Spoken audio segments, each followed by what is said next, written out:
I'm telling you, it ain't nothing as dangerous as somebody who's making a comeback.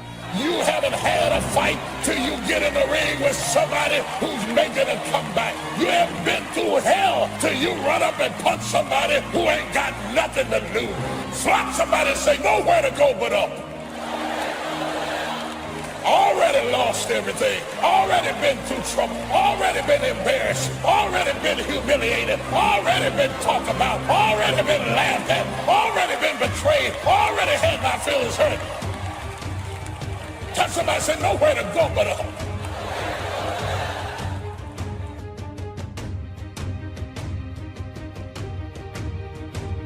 You can start to make a new stretch today. You can sign up for some new classes today. You can start engaging in constructive thinking today. You can make some life-changing decisions today. See, you don't ever have to be the same again, only by choice. And while you wait for prices to come down, I would go to work immediately and quickly on the refinement of your own thinking and the refinement of your own disciplines, and watch how quickly the equity of that starts to grow. Now, this is called dealing in straight talk. Let's go do it.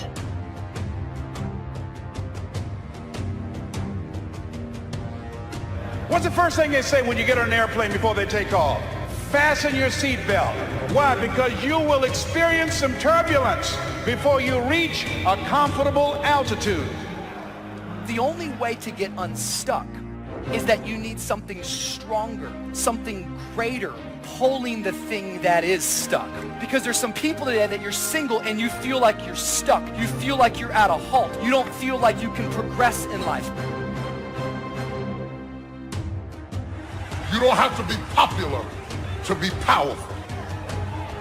I ended up going to dinner with, becoming friends with, eating with, fellowshipping with people who started out hating me. I had the capacity to withstand their hatred and the capacity to embrace their friendship. I understood that time defines you. Some people will understand you later. I didn't have the help I needed. I didn't have the money to do what I was doing. I didn't know anybody. But I knew one thing. I'm not in this thing by myself.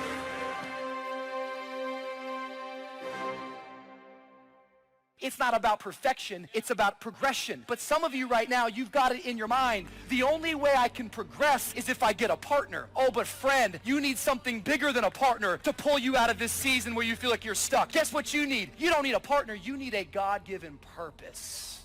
You need something stronger to pull you from the place where you feel like you're stuck. Life situations is to use the illustration of the seasons. Number one, you cannot change the seasons until you get your own planet. All of this has been set in motion. But here's the next piece of information. You can change yourself. You can't change the seasons, but you can change yourself. Life and business is like the changing seasons. Frank Sinatra sang, life is like the seasons. First, learn how to survive the winter.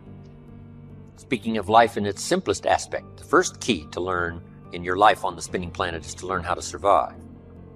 Now, there's all kinds of winters, right? The winter of the calendar, right? The winter of the actual season. But then there's financial winters and social winters, personal winters. But we understand those because we've all been through them. Now, here's the key on the winters. Some are long and some are short. Some are easy and some are tough. But they always come right after harvest, right after fall, autumn. So we cannot rearrange the coming of the winters. But here's what we could do. Get stronger, wiser, and better so that we can survive better. And our life will be less eroded by learning to handle the next winter. The next winter of a divorce, the next winter of an illness, the next winter of a death in the family, the next winter of a loss financially, the next winter of a crisis of whatever kind. to be better equipped.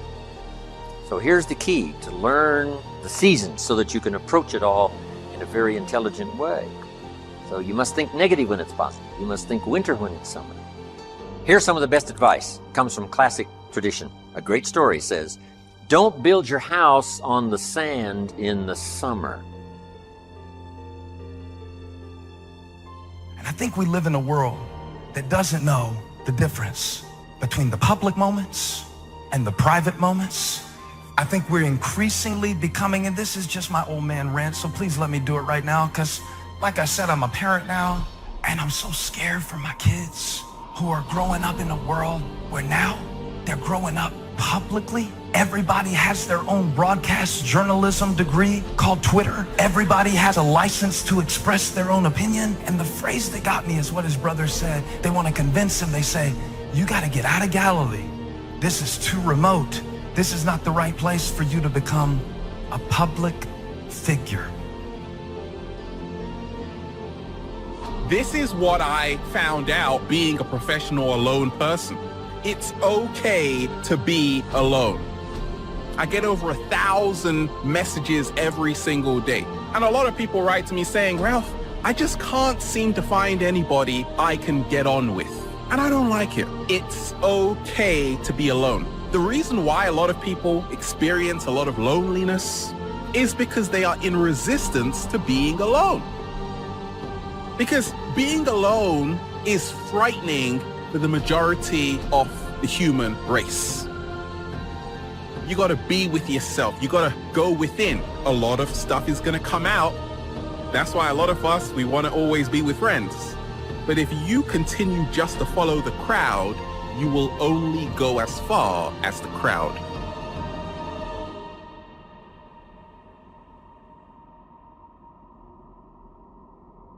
When you're at the top, when you're an owner or you're the leader, there's times where you have to do things by yourself. There's no doubt about that. And if you have a problem with that, you're going to have a problem being in a leadership position. Because there's things that you have to do as a leader. You have to lead from the front. You have to work harder. You have to do extra.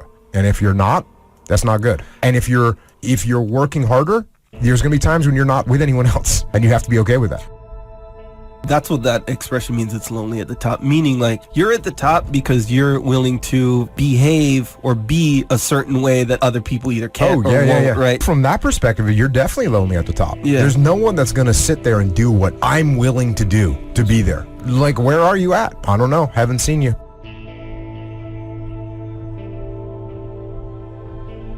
If you want any value at all, come harvest. You gotta press, you gotta be bold.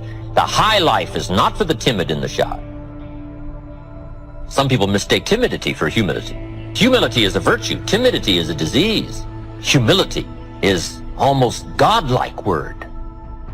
A sense of awe, a sense of wonder, a sense of understanding the distance in worth, an awareness of the human soul, the spirit, something unique about the human drama versus the rest of life.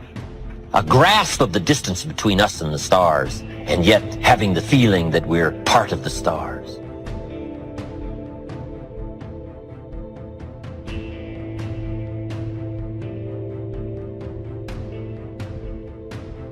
It's okay to dream, but we must not just become a dreamer. Be proud, but not arrogant. It takes pride to win the day. It takes pride in company, opportunity. It takes pride in group, organization. It takes pride in cause and accomplishment. But the key is to be proud without being arrogant. If you want the audacity to be successful, don't you understand the crap that comes along with that? Like, I wanted the audacity to be in shape. It's come with a lot of crap. It's been a lot of work. You deal with it because it's a very small price to pay for all the phenomenal stuff that you headline read and you aspire to and you dream for. The problem is most of you don't want to eat that shit to get there.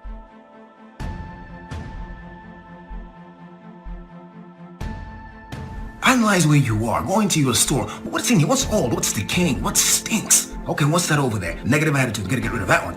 Negative people, we can't hang anymore. You got to go. You can't do this anymore. Fear, come out of there. What's over there in the corner? Procrastination. What's over there? Okay, bad attitude. All that stuff, get out of there. Throw it out. It's got to go. And what do I need? What do I need to get me from where I am to where I need to go? What do I need? Okay, I need more people who dream like me, who think like me, who can stretch and grow like me. I gotta surround myself with more people like that. All right, good. I need more confidence here. I need to develop more belief in my ideas and in my plans. I've got to do that. What else do I need to get to where I need to get to survival, to live? What do I need? Okay, I'm going to a new place. I need new skills. So this is what it is, inventory. Throw out what you don't need, add what you need.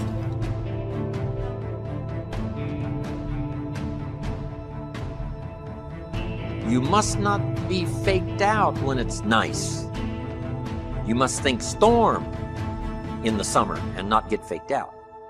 And if you think storm, now you'll look for a rock on which to build your house. Now you're going to be safe. So you can't think nice when it's nice. You got to think storm when it's nice. The seasons are going to come and change. And if you're not educated to that degree, now you suffer a great loss. Now here's the next philosophy. The time to think positive is when it's negative. Why? Because the negative won't last long. How long is the winter? Isn't that long? Just hang on. It's not going to take that long. How long is the night? It's only a few hours. There's never been a double night. Couldn't you make it a few more hours? And the story says, yes, the night just can't last for. Sometimes it seems like it's going to last forever. And when you have insomnia, right, it seems like the night will never pass. But I'm telling you, sure enough, it will pass. So learn to think day when it's night. And then you must learn to think night when it's day. So you had to get it going, get it in before the night came. So this is a good idea now. Learn to think negative when it's positive. Learn to think storm when there is no storm. Learn to think winter in the summer. But then we must learn to think summer in the winter. We can make it through a few more hours, right? A few more days. It won't be that long. Hang in here. The spring will surely come. So the winters of life, learn to express those to other people, help them understand that as well as to try to understand it yourself. Now here's the next season, the spring. Spring is called opportunity. Not a guarantee. It's guaranteed the spring will come, but it's not a guarantee of a harvest. Here's the key. You must do something with the spring. Take advantage of the spring. Read every book you can get your hands on what to do with the springs of your life. Take advantage of the day, because the day follows the night. It's an opportunity now to turn things around. It's an opportunity to have a better one than the last one. It's an opportunity for a new beginning, a new spring, a new day, a new beginning. So spring is the chance to take advantage of another opportunity. Now, here's what you must do in the spring. It's a very short season usually. You must hurry. You wouldn't ask a farmer to go bowling in the spring. He hasn't got time. Why? The season is too short. The planting season is too short. You got to get it done fairly quickly. Now, we call spring a window of opportunity. If you have a chance to talk to someone, the window's open. It may not stay open very long, so take advantage. Don't hesitate. Meet a new friend. Talk to somebody while the window's open. Now here's the season for everybody to understand, because it is so applicable to our life, and that's the season of summer. Two things we must do in the summer: nourish our values and protect. Nourish like a mother, protect like a father. The twin challenges in the summertime help to illustrate life, that we are confronted with both good and evil. Here's one of the better realistic illustrations, and that's health and illness at odds in your body. Illness trying its best to drive health into a small corner and occupy the territory. And health trying what? To push illness into a small corner. There's this contest going on. Who's going to occupy the territory? If one stays strong, the other's diminished. If the other gains in power, then the other is diminished. So what you must learn to do is cooperate with the positive side of everything in your body and your life. Sometimes we sabotage our own best interest. Because if we get weak, I'm telling you, it moves in, takes the territory. So we're in the middle of this contest, and here's what it's called: opposites in conflict. Good, evil, liberty, tyranny, right? Health, illness, winning and losing, right? There's the struggle going on. But here's the key. It's the only way, it seems, it's the only way to create a human adventure. There doesn't seem to be any other way currently. It seems like to create an adventure, to create a unique human scenario, we need opposites in conflict. And it's the only way to have a civilized society. And we've got to fight these skirmishes. We've been fighting them forever. We've got to fight them forever. Whether they're inside your own body or whether they're in politics, no matter where they are. We must play this game. We must fight this game. But here's what it creates, a great adventure. Let me give you the ultimate now. Could you win if you couldn't lose? And the answer is no, it doesn't seem like it. You couldn't call it winning. You can't win if you couldn't lose. So that's the deal now. Negative, positive. Would there be negative, positive without negative? No, it doesn't seem like it. It seems like this is the current setup. You know, for the foreseeable future. It looks like it's been that way as long as we can remember and as long as the history tells us. So here's what you want to do if you want the adventure. You must learn to play this game, to work with all the positive forces to defeat the negative forces as early and as soon and as much as possible, to contain the ravages of disease that want to take you early. You got to fight back. You can't just leave it. Somebody says, well, I got my fingers crossed. Not a good philosophy. You got to take your vitamins. You got to do the stuff. You got to do the deal. Jump on the positive side of whatever you want and see if you can't help out in this warfare and this push-shove match. That's the key. So in the summer, here's what you must do. Nourish the plants and the garden. Nourish your values like a mother. Give life. Whatever you start now, you must nourish it and give it life. Don't neglect a new life if you've started a new life. What if you said to a brand new mother, where is your baby? She says, I have no idea. You would say, no, that isn't right. If you start a new life, you must care for it. You must protect it. You must give it life, give it nourishment. Now here's the other part. You must protect it like a father. That's why the old wise man said, we must learn to love and hate. And the illustration he used was, you must learn to love good and hate evil.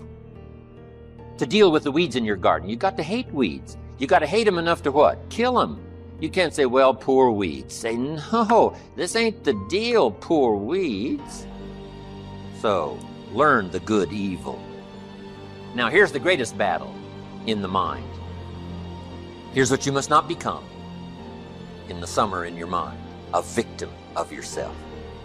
What is that insidious voice inside your own head that says, you're too short, it'll never work for you, you're too tall, right? It's over for you, right? It's never worked for you before. What gives you any idea that it'll work for you now?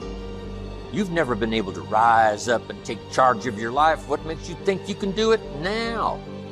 There's going to be too many obstacles out there. You'll never overcome them all. What is that insidious voice? It's the same game going on inside your head that's going on in the world. Liberty and tyranny in a push-shove match. And here's what you've got to do. Cooperate with the positive side of your life and let faith drive out doubt, right? Let winning drive out losing. Let positive drive out negative. But you got to get into the contest. And why get into the contest? Because that's how you create an adventure. There is no other way. It takes both. You've got to learn to laugh, yes, but that's not what the wise men only said. You can't just learn to laugh and keep on laughing. No, that's silly. It says there's also a time to cry. You've got to learn to both laugh and cry. Then it said you must be so sophisticated as not to laugh when it's time to cry. Then it further says you must learn to laugh with those that laugh and learn to cry with those that cry. That now gives you an understanding of what life is all about. Sadness and joy, the contest, the difference. And yet it creates the adventure. But here's the adventure: to overcome the evil. To put evil in its place. Just like in your mind, you've got to stand guard at the door of your mind and see if you can't suppress, see if you can't do battle with the negative forces. Don't become a victim of yourself. Beware of the thief on the street that's after your purse, but also beware of the thief in your mind that's after your promise. And see if you can't engage in this mental contest and win the day. That's the summer. Now here's one more season, and that's the season of harvest. Here's the key to remember harvest time. In due season, in due time. When it's time, part of this is to develop the patience so that when it's time, it will come. But you cannot be impatient. Patience is part of the game here. You can't plant the seed and 2 or 3 days later dig around and say, where's my crop, where's my crop? I say, no, come on, that's foolish. We'll take you away to some safe place. You got to plant and wait and exercise patience. And then when it comes time, you give it nourishment and you give it care and you give it protection. And then you got to wait some more and you got to wait some more and you got to wait some more. Need a little pick-me-up today? Welcome to the new Fresh Motivation app, where you'll find daily motivation, daily quotes. Listen to your favorite speeches in the background or with a black screen, so nothing interrupts your motivational moment, where you can create your personal profile, create playlists of your favorite speeches and quotes, add personal notes, and start setting goals. Fresh Motivation, the home of motivation. Get it now for free on Google Play.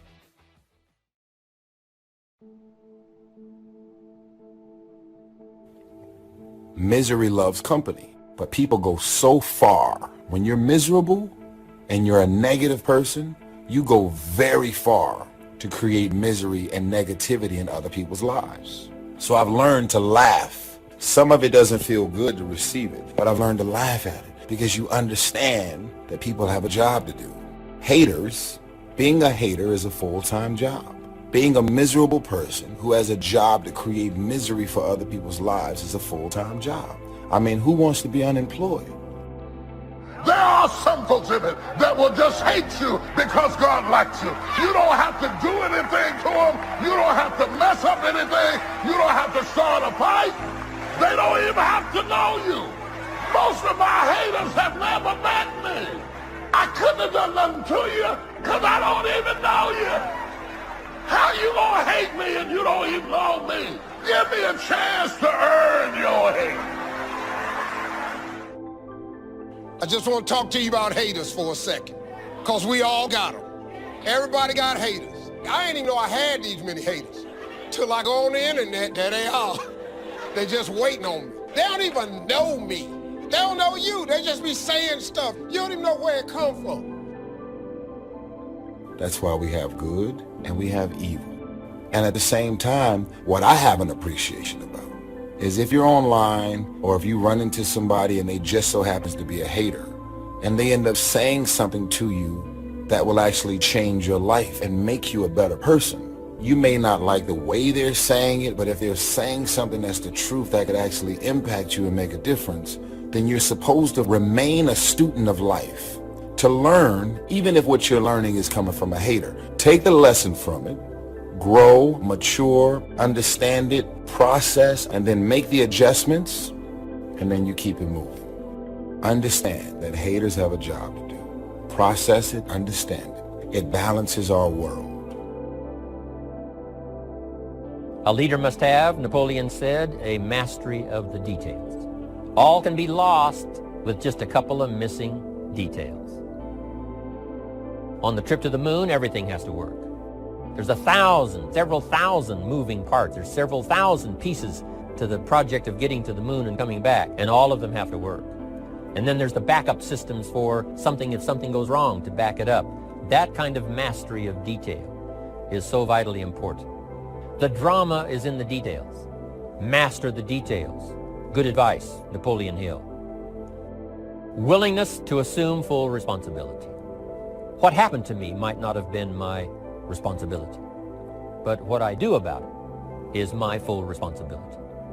If a hailstorm destroys the farmer's crop, he wasn't responsible for that.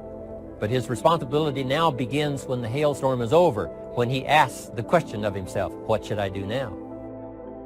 Wherever you are in the world, just do me a favor and share this video, because just maybe somebody is at home stressed, depressed, frustrated, miserable, because they're on the receiving end of hate on you guys. Could make a difference in somebody's out there life. Understand, they have a job to do. Look for the lesson in the hate.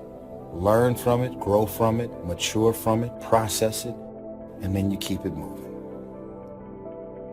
I want y'all to understand that haters have a job to do. You have hate and you have love. Never give a hater a stage to stand on, because they want nothing more than to be negative or do something negative and then have everybody to give them attention about it. Think about how far a hater will go. I've learned that insecure people will go above and beyond to create insecurities. Hurt people will go above and beyond to hurt people. There is no worse feeling than that of invisibility. You know, when you are doing your very best and it goes unrecognized, it makes it kind of harder to want to keep doing it. And when you feel unseen, especially by the people whose attention and approval you crave the most, it can create a compulsion in your life to start doing things that are not even really consistent with your character in order to receive from people a confirmation that can be taken away just as easily as it was given. So my message is, if you have felt unnoticed, unappreciated, uncelebrated, and insignificant in this kingdom, what is unseen is often what is most significant. We must drive the dark side of our nature into a small corner and let the positive side flourish. Early, we must learn to exercise self-control. Power is a wonderful thing, but it must be exercised properly, to benefit and not to destruction.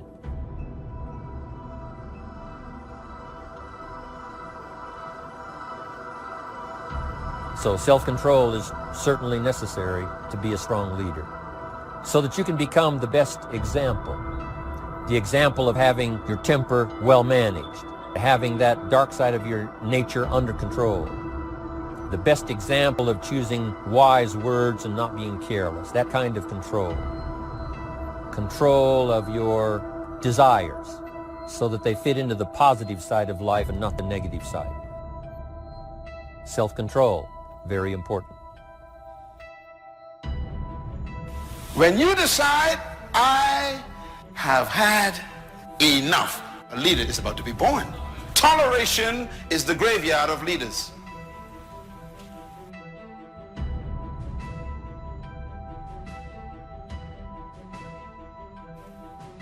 And that's why we lack leadership. Everybody wants to be liked. Nobody wants to rock the boat. And that's why we're not leaders, because we want everyone to agree with us. We still apologize for being successful. We feel ashamed to be in charge. When you still carry your history, you are afraid of success, because you may lose your friends who ain't going nowhere. Very subtle problems. Your attitude is so powerful. It creates your atmosphere. It also is a source of your natural lifestyle. And if you're going to change your life, you got to change your attitude. Now here's the bottom line. Your belief system is the source of your attitude.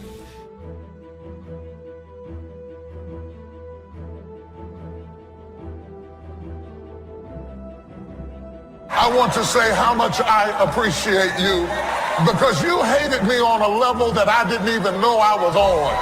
And you hated me so long that I had to go back and stare at myself to see what you saw in me that made you hate me that bad.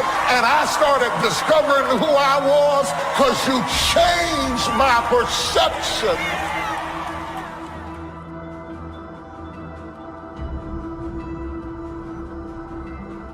To everyone who is watching this video, no matter what you are doing to achieve a goal or to accomplish a mission or to improve yourself or change for the good for yourself, and you want to see changes in your life, despite of any one of those things that you are focusing on doing, you have to understand something. There are always going to be a certain group of people who are going to hate on you for no apparent reason. But it's going to be dependent on how you respond to it and react to it.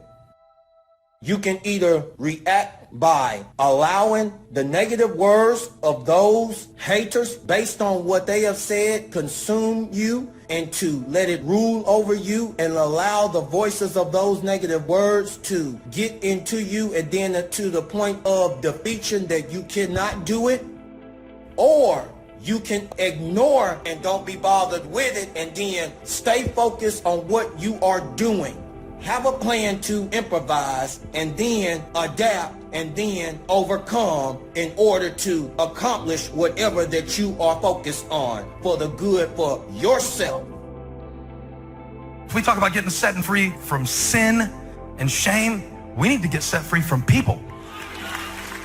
Not that we don't care about them, but we can't be controlled by them. If you have a certain group of people who are hating on you for no apparent reason, they're sitting there saying, you can't do this, you can't do that, you cannot accomplish this, you're not able or capable of doing that. That ain't gonna never happen into your life for the good. The first thing you need to do is ignore what they said and don't be bothered with it. And then in the midst of it, while these people are saying all of that jibber jabber and stuff, do not argue with them. Focus and work and move in silence behind closed doors. That's what you need to do. Here's what's called the self-knowledge acid test. Quickly, without thinking too much about it, quickly list your 3 most important long-term work-related goals. Is it a client you've been trying to sign for several months? Is it a major sale you've been trying to make? Is it a promotion? Is it a partnership in the firm?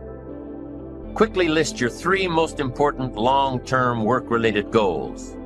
Achievements that you want to make. Achievements that will take a while to get. Write them down. Again, without thinking too much about it, quickly list your 3 most important personal and spiritual goals.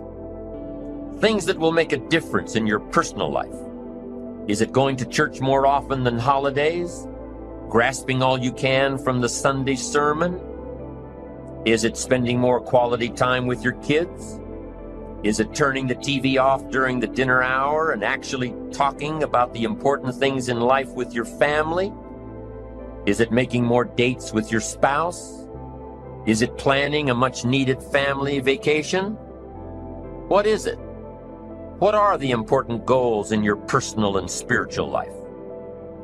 Is one of them making a conscious effort to exercise more, to eat better, to lose some weight, to get in shape? What are the 3 most important personal and spiritual goals that you have? Write them down.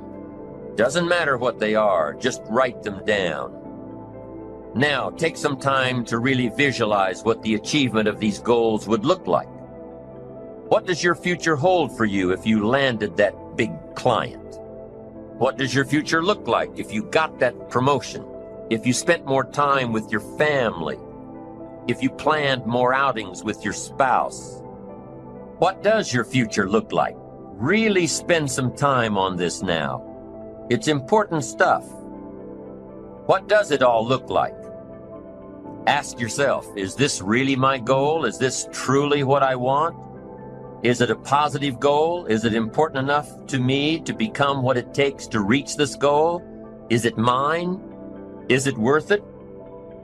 If your 3 goals on the career side and 3 goals on the personal side don't stand up to these questions, you need to take some time to carefully redefine a few things. Redefine your list. Redefine where it is that these goals came from. Redefine what actually is important to you. Redefine how hard you'll really work to get them. Now, there are 2 parts to this goal setting and redefining process. There's 2 parts. Number 1, don't set your goals too low. An interesting thing that we teach in leadership, don't join an easy crowd. You won't grow.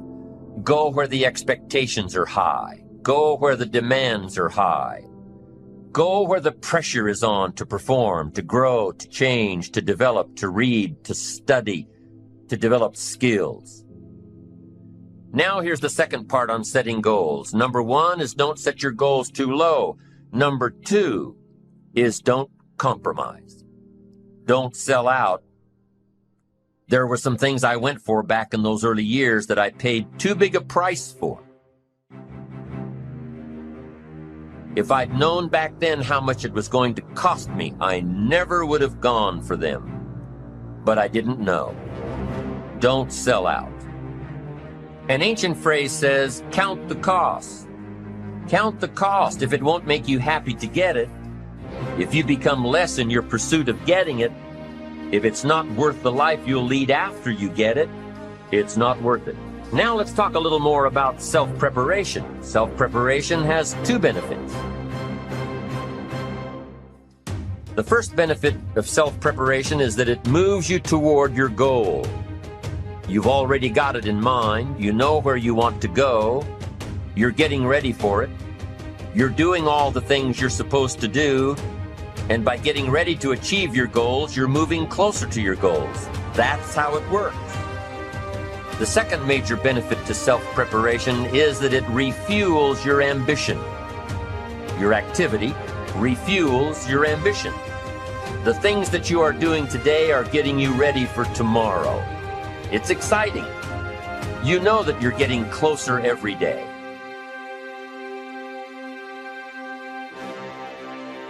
Ambition must be kept alive, be kept active, must continue to move forward. Otherwise, you're just daydreaming. You must keep active, keep moving forward so your ambition can fuel you, motivate you, get you where you want to be. Self-preparation. The benefits are, number one, it moves you toward your goals, and number two, it refuels your ambition. Be prepared. Get ready. This method of self-preparation involves 3 steps. Step 1. Carefully consider where the next opportunity for reaching your goal will originate. Where will it come from? Will it come from networking with your colleagues? Will it come from reading the last book that you bought? The book that's still sitting on your shelf waiting to give you some answers? Will it come from you taking the time to think it out? Where will it come from? The next opportunity that will push you forward. If you don't know, here's what you have to do. For each major goal of yours, the top priorities on your list, for each of these, take out a separate piece of paper, 1 single sheet per major goal, write down your goal at the top and start listing all reasonable resources. Write down every possible place that you could find the opportunity to achieve this goal. And with each resource, classify them. Ask yourself, is this resource a sure thing? A good bet? About even chances? Unlikely? A long shot? Ask yourself these questions and classify all of the resources you have written down. That's the first step. The second step in this method of self-preparation is to make sure you know what you need to do to be prepared for your opportunities. Take your sure things first. Figure out what you need to do to be prepared when they happen. Break down your preparation into concrete steps. Make sure that you know exactly what you have to do to take advantage of the opportunity when it comes your way. Let's say that one of the top priorities on your career list of goals is to get this new client. Let's take it one step further to say that on your resource list for this goal is to have a lunch meeting with a friend who just happens to be the mentor of the client you're going after. Is this friend of yours a sure bet on your resource list? Well, let's say he is. I mean, you know this guy is a tremendous consulting source for the client you want.